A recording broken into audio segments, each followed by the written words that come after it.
Europe Soir. De uma forma fraquejar? Não. For all Americans.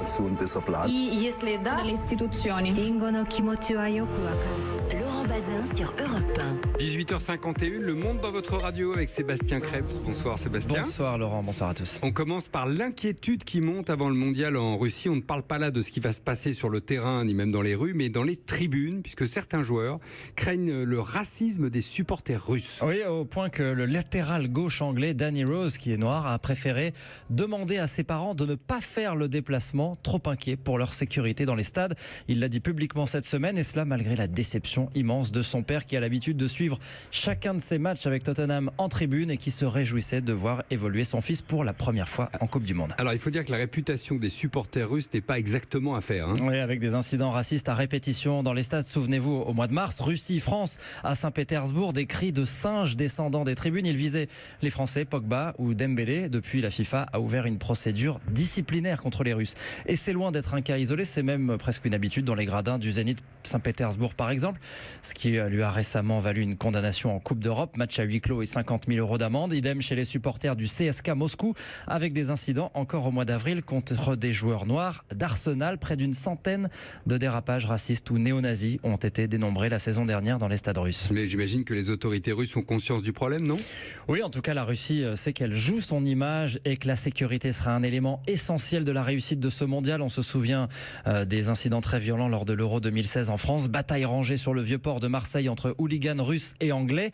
Cette fois, Moscou promet de prendre le problème à bras-le-corps et de faire le ménage. Les fauteurs de troubles sont connus et le gouvernement s'engage à les éloigner des stades, quitte à les assigner à résidence pendant les matchs.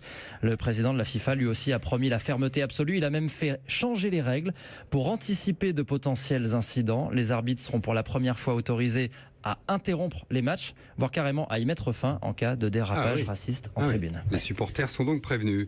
On s'envole maintenant pour la Grèce à l'aube de la saison estivale. Ça donne évidemment envie. Bonsoir Fabien Perrier. Bonsoir Laurent. Correspondant d'Europe 1 à Athènes. Avec le retour du tourisme de masse, on dit que les îles grecques ne sont plus du tout ce qu'elles étaient. Qu'est-ce qui inquiète le plus ? C'est l'impact sur l'environnement. Cette année, on attend un nombre record de touristes, 32 millions, du jamais vu. C'est 3 fois plus que le nombre d'habitants à l'année. Et les conséquences écologiques sont énormes. Un littoral parfois bétonné, une augmentation du trafic, plus d'émissions de gaz à effet de serre. Les consommations d'électricité et d'eau sont démultipliées, la quantité de déchets aussi. Et puis là où le problème est le plus difficile à résoudre, c'est dans les îles, comme les Cyclades. Les écologistes tirent la sonnette d'alarme en ce moment. Ils s'inquiètent de voir parfois des îles où vivent un très petit nombre d'habitants accueillir d'un seul coup 1 million de touristes. Alors quand vous parlez comme ça, évidemment, moi c'est l'exemple de Santorin qui me vient. Oui, exactement. Il faut vous imaginer. Santorin, c'est un caillou volcanique grand comme la ville de Strasbourg, à peine 76 km², et il attire en masse les touristes et les bateaux de croisière. Au point que le maire de l'île, Nikos Dorzos, a décidé de limiter le nombre de débarquements.